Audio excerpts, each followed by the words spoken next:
Have you told your friends that you see ghosts? Oh, absolutely not. Gina Rodriguez returns in Not Dead Yet. I'm back, baby! Who is up? Oh, she's the obituary writer. And Brad Garrett joins the brilliant ensemble cast. Titan, Maverick, Titan of all Mavericks. These are all words used to describe me. Not Dead Yet. Season premiere. Tonight, 8:30, 7:30 Central on ABC. And stream on Hulu.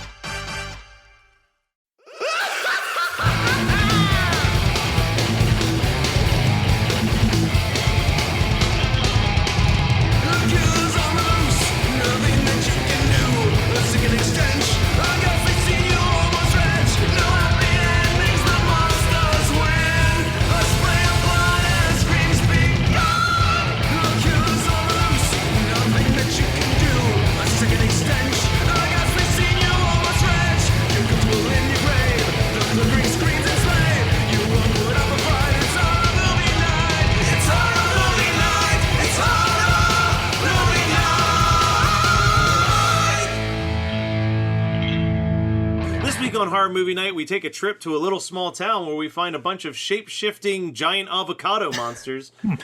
This one was picked by Scott. It's the full moon classic, in quotation marks, Seedpeople. So Scott, I am... this one's all you, buddy. Oh, yeah. As far as bad cinema goes, last week's is definitely worse than this week's. This movie's not great, but and the pacing sucks too, but I think I found more entertainment in watching it. Although this is my third or fourth watch of this film, and I have no one to blame but myself, really. I mean, it's not a good film, even by full moon standards. It's pretty fucking garbage, but I enjoy the concept. They've been trying to do a sequel for They should years probably just give that up. I don't know about you guys, but this was a video store staple.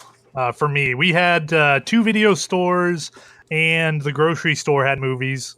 All 3 of those had Seedpeople. Had a copy of Seedpeople. Yeah. They probably had a copy of every Full Moon picture from the early 90s, though, because Full Moon was all about that video store rental. Full Moon, to this day, I still stand by, had the coolest special feature in VHS tapes, which is the full, 30-minute video zone bonus thing, the video magazine, basically. Mm-hmm. And the DVD for Seedpeople has a segment from Video Zone of the making of, the behind-the-scenes making of Seedpeople segment, which is where I found out that the guy who made this movie made 2 other movies that are far better than Seedpeople. He made Demonic Toys, which he shot and then went right into Seedpeople. So they both came out the same year. And then he also made kind of a hard-to-find one because it's kind of in a copyright limbo. But have either of you ever seen the movie Arena? Oh, yeah. He did that?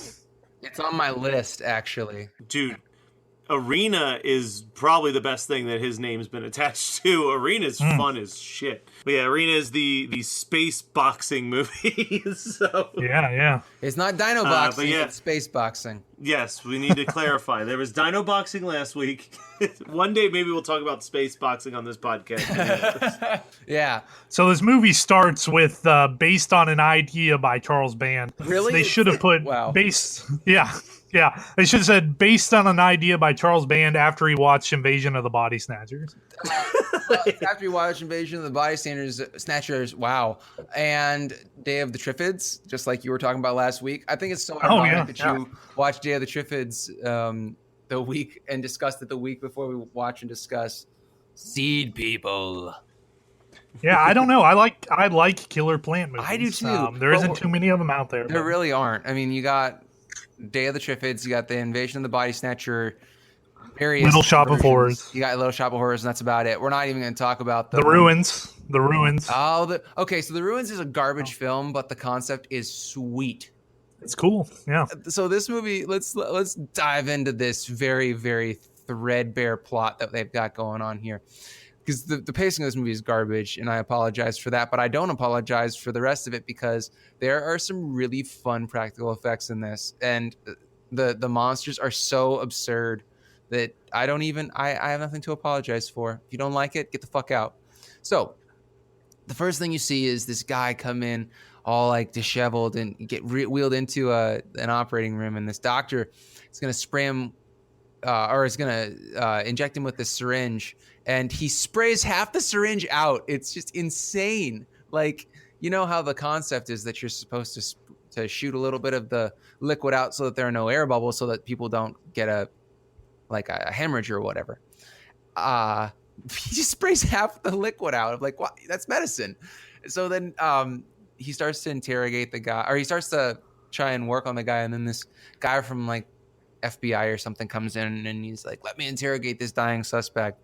And so the guy goes in, and the whole movie is him recounting his wild weekend in Comet Valley. So there's only one way in and out of this town, which is ridiculous. Like, how is there only one way into this? If it's a valley, there should be 2 ways in and 2 ways out. Like you go over the bridge on one side and over the bridge on the other side. Like, this stupid.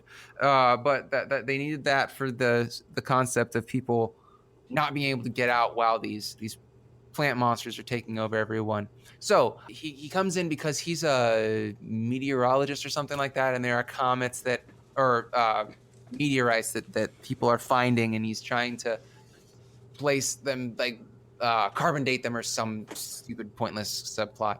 And you get to meet all the townspeople, and people are upset because there's a blight out in the apple orchards or something like that.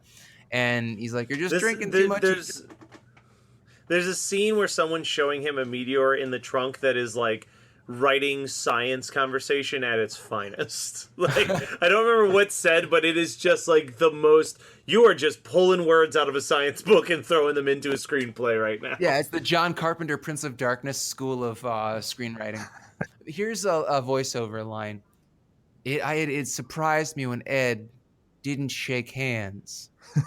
That's how he says it. Like, there are ellipses between almost every third word. It's ridiculous. So then he's like, oh, I think that you're seeing stuff, because he's like, Ed is mad.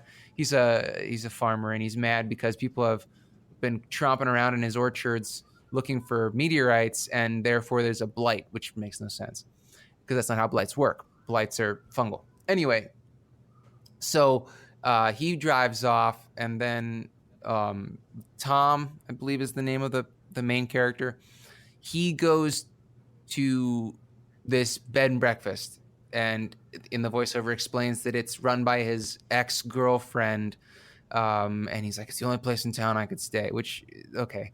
And so he meets her and immediately starts like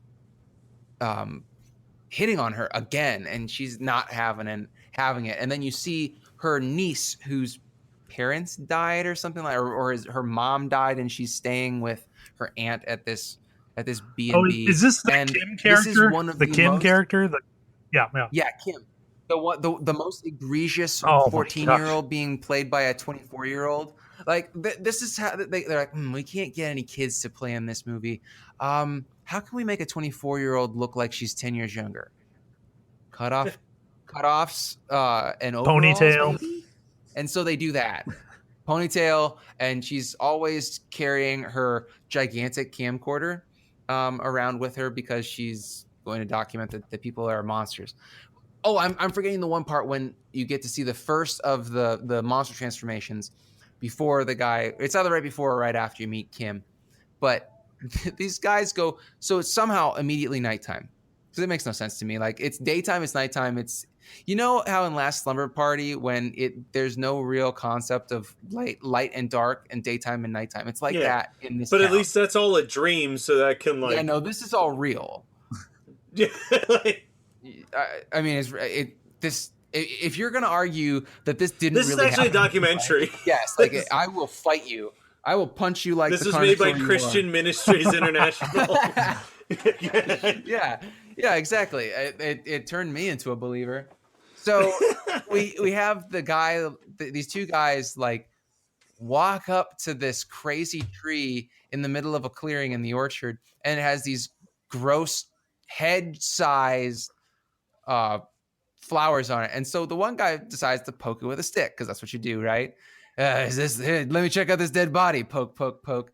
And then it just ejaculates all over him. He's like, let me touch this pulsating flower pot. And it just is like, oh, you shocked me. And it comes all over him. And it just keeps going. And it's incredibly sexual. And then after the flower is spent, it like looks the guy over, it apologizes, and is like, you don't have to swallow that. And it turns him into a pod person. And then it's such a cruel world that this guy like gets turned into a pod person, but doesn't get to have any legs, and so he has to walk around on his arms.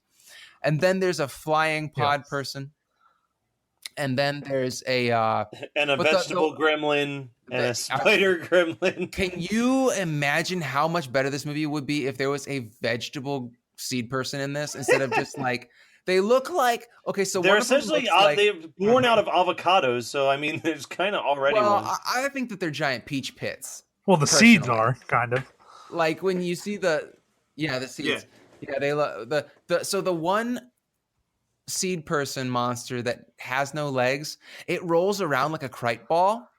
Yeah, it does. If we're talking about movies that rip off other movies a second week in a row, this movie rips off that. And the flying one is kind of like a. I don't want to spoil some movie magic for you, but that Video Zone thing showed you how they made the one seed person roll and the other one fly, and it involved rolling it and throwing it. So, like, where's my react emoticon? Wow, yeah, Owen Wilson, get up in here, man. So then we have some I can't remember exactly what happens next, but then we have some more people go out and go over to the tree, and they're like, this flower is spent, and the other guy's like, let me see if I can get this right. What in the ding dong heck-a-madoodle hell is that? Because that's exactly how farmers talk. I grew up in rural Ohio. That's exactly how we all talk. Oh, man. So then the other guy gets like sneezed on because there's the other flower is like, oh, this one's been pollinated. And then it just shoots like corn snot puffs balls on this guy and he covers it when up. he's covered in Cheetos or whatever. Yeah, or like rabbit turds. Yeah, it's like really big rabbit turds. It's bad. Yeah, I don't know why would I understand that they probably were like, let's spice it up. We just had one guy getting like ejaculated all over. What can we do this other guy that we could make it more enticing to watch the rest of this film that has very terrible pacing? But that guy gets turned into, which one does he get turned into? Does he get turned into the flying one? Or is he the... I mean, they all run together for me. There's no... Yeah, the only character name I know is Doc. Oh, boy. Yeah. Oh, the guy who is trying super hard to do his best Christopher Lloyd impression. Yeah, he's dressed like he came out of the Tron machine for a decent chunk of this movie. You can't hurt me. I'm bulletproof. No, dude, I'm going to shoot you with a fucking gun and see how bulletproof you are. Well, the Seedpeople are like as animated as the elf in Elves. Like, it's very much just stands there and stares. The best part about this, though, is that they have moving mandibles. And so it'll be a super close-up, because this movie doesn't have a widescreen version that I know of. It just has a fucking letterbox version. And it'll be close-ups with, like, animal, bug clicking sounds, and their mandibles are just like that, move real short, quick movements. And that's like, oh, no, they're going to get killed. No, they're not getting killed. There's no internal logic on what creatures get turned, or what people get turned into different seed people that can transform between people and monster. What ones are now just kind of like, you know, an invasion of the Body Snatchers, when people are like sleeper agents where they don't know, or you don't know that they're actually seed people. It's like that. And then there are other people that get murdered. Well, like, so maybe I missed this. There's a possibility I looked away and missed this. But, like, the seed person attacks the one cop, and then they say that it was a very clear hit and run? It's not a cop. No. That's the guy in the shitty faux leather jacket. He gets run down by Doc, right? Oh, that's right. Okay, that's what happened then. Because then the deputy sheriff is like, there's only one person in this town with these hubcaps. Like, this town can't have that many people. They know who the town drunk is. They know his car. He's got a car that's as old as he is.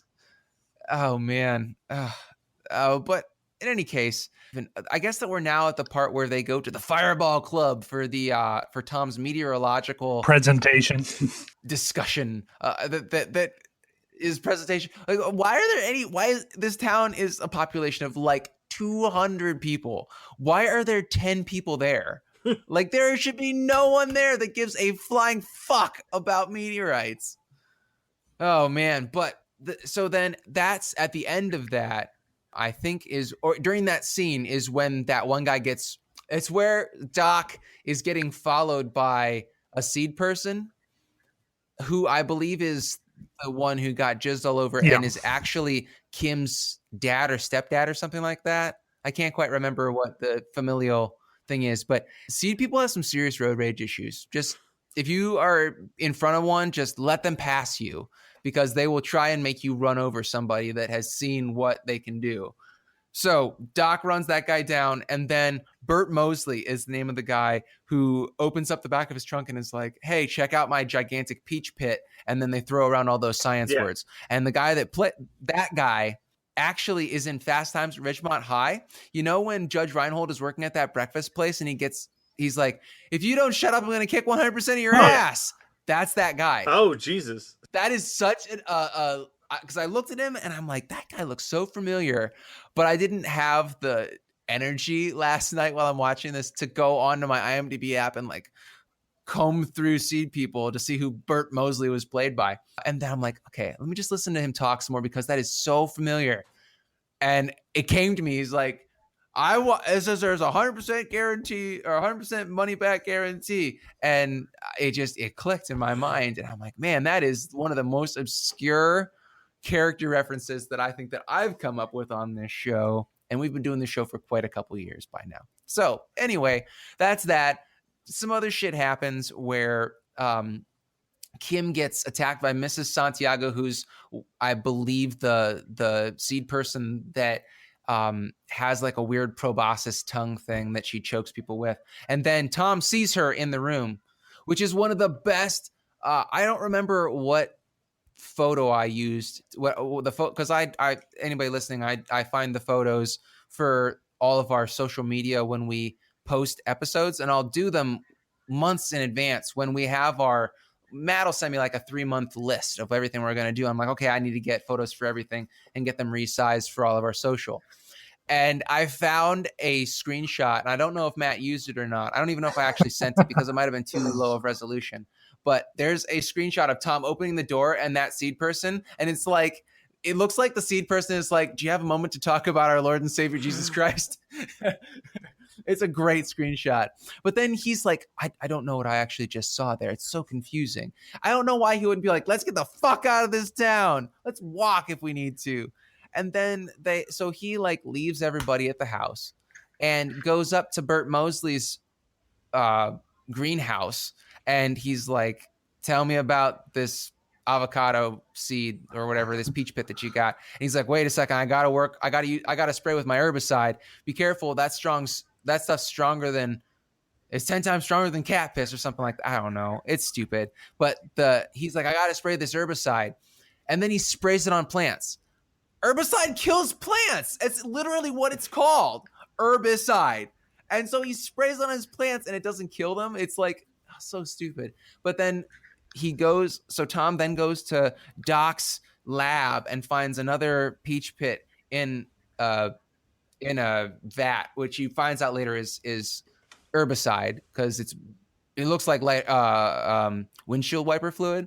But then like there's a peach pit that's open and he like looks at it and it opens up and he just looks at the seed pod. It starts moving. He grimaces and then he takes the journal and runs back home to Heidi and tries to explain it to her. And then Kim like is out in the middle of the night. It's again, there's no concept logic of what's night and what's day. They argue a little bit and then Kim like comes home or she's out and they have to go find her, and they save her from the pod people.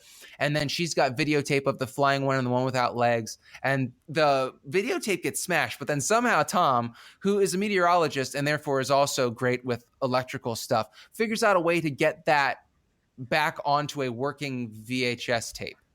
And so they watch it and they see the pod people, and then they all agree, oh my God, there are pod people. And so they're trying to like get out of town. And then he's like, we're locked in here with them. We don't know who's who. We have to go and find the herbicide, whatever. And so they go around town. Heidi and Kim get transformed or something while Tom watches because he's a pussy and doesn't stop the pod people. And then he somehow saves them by putting them under UV light. And then they have this great big final battle where some people blow up and like the truck blows up, and then they get out of town, but he thinks they get out of town, and then he's like, and that's the end of my story. Where's Heidi? Can I see her? And the FBI agent is like, she's in the next room. He's like, let me see her. And you're like, oh shit, maybe that FBI guy is not really an FBI guy. And then it turns out that everybody's a pod person except for Tom. Dun, dun, dun. So the only thing that I have left that I want to throw out there with this movie is the fact that it's two things. It's a line of dialogue that I wanted to write down, and it's the fact that most of the transformations from person to Seedpeople looks like it's straight out of Animorphs. Like it is. Yes, the one where it's on the actual the black tape? and white footage. Oh, wow. It is bad. But it's the guy who originally had the meteor in his trunk, and they're trying to explain to him, like, no, it's not really a meteor, it's a seed. And he just goes, my meteor's a seed! And he's like... Another great line that we're forgetting is when Doc has, like, a gun to Tom or something like that. And he's like, let's see if you bleed chlorophyll. It's just... his line could have been fine with, like, tarnations after it. Yeah. What in the heck, Don Doodle Dandy? But yeah, I really have very few notes for Seedpeople, I'll be honest. I'm not sure about, I mean, you just crushed a burger. Is there anything you feel like we should cover, or we got this handled? Yeah, I mean, these things are plant-based, but they are primarily active at night, which seems contradicting. Yeah. And the way you kill them is with UV radiation, which plants love. They love the sunlight. It doesn't make any sense. Yeah, like I've never grown any marijuana plants, but I'm pretty sure that when you find a grow house, it's because all the UV lights give off way more heat. So I feel like the internal logic of this movie is almost as stupid as Carnosaur 2. Hey guys, we just want to take a quick break in the middle of the episode to remind you that Scott and I I'm here. Are going to be at Monster Mania this year. Once again, it's going to be on March 9th through the 11th. If you're in the area, please come by, swing by, say hi. We're going to be having some pizza party with anybody who listens to the show on Friday night. Should be fun. And then Saturday, it's the big moment. It's the big event, perhaps. We'll be doing 2 live episodes. Scott, what movies are we going to be talking about? Hellraiser 3, Hell on Earth, and Nightmare on Elm Street 3, The Dream Warriors! Oh man, it's going to be a 3-evening with horror movie night. Oh, yeah. And we're going to be having it at a place called The Big Event. There's bowling, there's video games, there's pool. I think I heard that there's laser tag, but when I did the tour, I didn't see it. So I don't know. The website might be lying. Regardless, come check it out. It's going to be a free event. Get drunk, get bowling, watch us do our live show. There'll be some guest appearances from some fan favorites. Now back to the episode. All right, well, what did you guys watch this week? I'll start off since I apparently am a glutton for punishment. I watched a movie on. I fast forwarded through a movie on Netflix recently called Temple. Mm-hmm. I was hoping that it was going to be like Norai the Curse. God, that movie's so much better than it has any right to be. I know, it's so good. I don't really think that we could ever talk about it on Horror Movie Night. We talked about it on Red Horror Club, right? It's a genuinely good found footage movie that has nothing that we can... Yeah, and I don't even like found footage. Yeah, there's nothing that we can make fun of. Go see Norai the Curse. It's on YouTube. Yeah, that's how I watched it. It used to be. I don't know. It still is, but it's such a great movie. But I had this feeling like maybe it'll be like that. It's not anything like that. It's half in Japanese and then half in English, but it's an English movie, like it's an American-made movie. So that doesn't bother me. It's just confusing as to why it was made in such a way. But then the whole story is that like these idiots are trying to make a documentary about these shrines in rural Japan, and so they go to one that they hear about people cutting their own eyes out after they go to it, and stupid shit happens, and there's like a ghost child, and then it's like a kitsune, like a fox, transforming fox succubus monster kind of thing.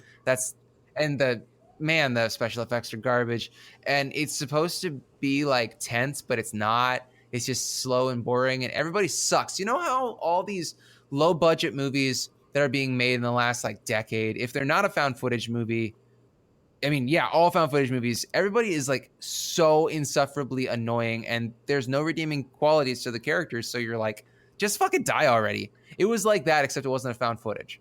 Everybody sucked. Everybody made the wrong decisions. Everybody was like kind of shitty people, and I could not wait for the movie to be over. I fast forwarded through so much of that film. I would highly recommend people give it a thumbs down, move on, and do not watch on Netflix. Since you can't give things star ratings anymore on Netflix, That's you so can only give dumb. up and down. Yeah, That's the algorithm for Netflix is just stupid. I don't even actually browse Netflix anymore. I go to Netflix for shows that I know are there, or if somebody's like, oh, watch this thing, it's on Netflix. I'll watch movies on Hulu. I will search Hulu for movies because they're doing now what Netflix used to do, because Netflix would buy gigantic lots of movies, and there'd be like 4 or 5 gems that you would be like, oh my God, I can't believe I haven't even thought about this movie in a decade. And then there's a bunch of garbage. So you come through the garbage on Hulu now and you find some really great shit. Like I told Matt a couple weeks ago, I was like, hey, I found Arachnophobia on Hulu. Should I watch it and talk about it, or should we talk about it? And he's like, yeah, just put it on your long list. So heads up, we'll probably do that sometime before it's not on Hulu anymore, because I think we could get a good episode out of it. But it's like that. Like there's just tons of really good stuff on Hulu now, and Netflix just has absolute bullshit. If it's not a TV show or a movie that they have paid for themselves. All right, so I watched one movie that I haven't seen in many, many years. As usual, I'll probably write a more fleshed out review for the newsletter for the people who subscribe to our Patreon account. But I watched Female Trouble, which is like probably one of the 2 John Waters movies I've seen the least. And that movie's still, like, it is the early John Waters. Like, it is pretty gross and going out of its way to be offensive, but it's a fun movie. I forgot how much I laugh at that movie. That movie's got some really great, like, absurd lines, like Divine screaming about not getting her cha-cha heels, or just her stage show that involves her just jumping awkwardly on a trampoline. 70s Waters is definitely a very, very acquired taste, but I'm one of the people that enjoys it. The bigger thing that I want to shine a spotlight on is that I read a book that I really, really found myself enjoying, and I think you guys would like it too. It's called Less Than Hero by the writer S.G. Brown. And the concept of the book is that it follows a bunch of like human guinea pigs that do all different types of like drug testing trials. And they've been doing it for years, and basically one of the tests goes awry, causing each one of them to develop superpowers. But their superpowers are based off of common side effects from the drugs that that they test. So like one guy can cause you to break out in hives, and another guy can cause you to hallucinate, and another guy can cause memory loss, and another guy can like cause nausea and vomiting. And it basically is about these guys kind of, all of a sudden there's also supervillains who happen to be in that drug trial that are like causing craziness in the streets of whatever city they've made up.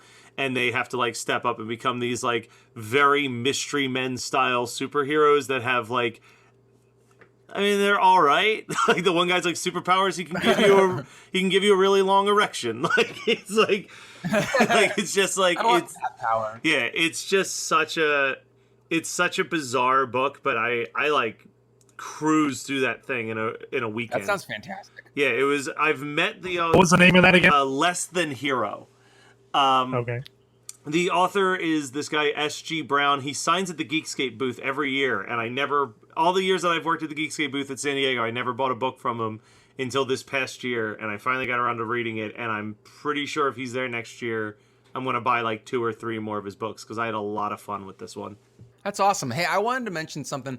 I just realized I read Annihilation a couple months back. Oh, that's that movie. When the trailer... Yeah, how was it? It should be coming out right around when this drops, I believe. And I've been putting off talking about it on our podcast because we don't really talk about books. I never talk about books that I've read on here. But since it was tying into a movie that was coming out, I was like, oh, I should probably mention it. The book is pretty good. I've read it. So it's part of a trilogy, the Southern Reach trilogy. I liked Annihilation. And then I read the second one, which is called Authority. And I did not like Authority. It was pretty dry, and I did not like where the writer went with the story in general. And I have not gotten to the third one, which is called Acceptance, I think. And I'll get to it eventually. I'd like to finish the trilogy. I think that he wrote one big book, or he wrote he wrote Annihilation and then expanded it into 2 more books at the same time, and they all came out within like a 9-month period. I think it was like every 3 months a book came out or something like that. But Annihilation was pretty good. I have some serious issues with some of the verbosity of it. It just seemed a little bit too navel-gazy at times, but I really like the concept, and I think that it maybe would have worked best if it had left all the mystery in the first book and not tried to explain it, hand wave it away in the second. So I'm looking forward to seeing what they do in the movie, because I know that the movie is going to be a significant departure from the book. That's kind of what the production company said, was like, the book was great, but it's a stepping off point. So I'm really looking forward to seeing it. And I really want to see how they visually, how they bring the visuals to life, because the book is pretty psychedelic. And it's a really quick read. I think I read it in 3 days, and I was reading it like slowly. You know, you could probably read it in a snowy afternoon if you wanted to. All right. It's only 150 pages. All right, and Burger, sign us out. What have you got? Okay, got a couple things. Have you guys ever heard of or seen a movie called Mystery Team? Yes, I love Mystery Team. It's a really great film. It's Donald Glover, right? That's right. It was an internet comedy group called Derek Comedy. It was their first feature film. Donald Glover was probably the most famous person to come out of that. A brief synopsis: it's basically if the Hardy Boys found themselves in like an R-rated movie, but they're still their happy-go-lucky kind of like, gee whiz, like we got to solve the mystery, but they're dealing with like drug dealers and strip clubs and like all this stuff. The best line in that movie is when there's a point where the mystery team starts arguing with each other and they get into a fist fight, and they all are standing up after the fight, and the one guy goes, oh, gee willikers, and the other guy goes, oh, fiddlesticks, and the third one goes, fuck, and they look at him, he goes, that's right, I've been saying fuck, I've been going out and trying it out, and it feels pretty good. It's so good. It's such a dark comedy. I love that movie. Yeah, because it's literally just if a bunch of like little like 8-year-old sleuths never grew up when they're seniors in high school and have to solve like an actual case. Yeah. Have you heard of this, Scott? Or no, I've never heard of it before. I mean, I know what Derek Comedy is. So if Kim you want Schmidt's in there for a couple of scenes too. Oh yes, Audrey Plaza's in there too, right? Nice. Yeah, Audrey Plaza is one of the main characters. Yeah. So I recommend it. It's a kind of a lesser known comedy gem. Should definitely check that out. Second movie I want to talk about, I think I've mentioned it before. It's a movie called Blood Bar. Okay. It's filmed by a guy named Alex Orr, and it's just one of those lesser known comedy horrors that has fallen through the cracks over the years. And long story short, it's essentially the future gas prices, and it says this is the future 3 weeks from now. Gas prices have gotten so high that no one drives anymore. Like driving is considered a luxury. So a guy is trying to invent a car that would run on something else. What he's trying to invent is a car that runs on wheatgrass, but he accidentally... Dude, I did watch some of this movie. I never finished it. Yeah, and he basically invents I a didn't car. think it was that funny. It's odd. It's just bizarre. I think it's fun. I think it's kind of a lesser known gem. And he basically invents a car that runs on blood instead. So there's some sci-fi show recently that kind of deals with a similar premise. I think it's called like Blood Drive or something. I think that's a little shady. I haven't seen the show, so I don't know how much of a ripoff it actually is. But so Blood Car and Mystery Team, seek them out. All right. Well, that was Seedpeople from 1992, as picked by Scott. Don't forget that you can always tell us movies that you'd like us to watch at hmnpodcast@gmail.com. You can also donate to our Patreon account at patreon.com/hmnpodcast. And you can check out all of our episodes at hmnpodcast.com. Be sure to swing by our Facebook page, hit us up on Twitter. We're pretty good at both of those social media things. I don't think we do any of the other ones, though. So thank you for listening. We will be back next week with I'll just straight up say it. We're watching a werewolf movie, so try to figure out what other one we have to suffer through, because we certainly have been going from a podcast that loves werewolves but never talks about them to a podcast that watches a lot of shitty werewolf movies. Tune in next week.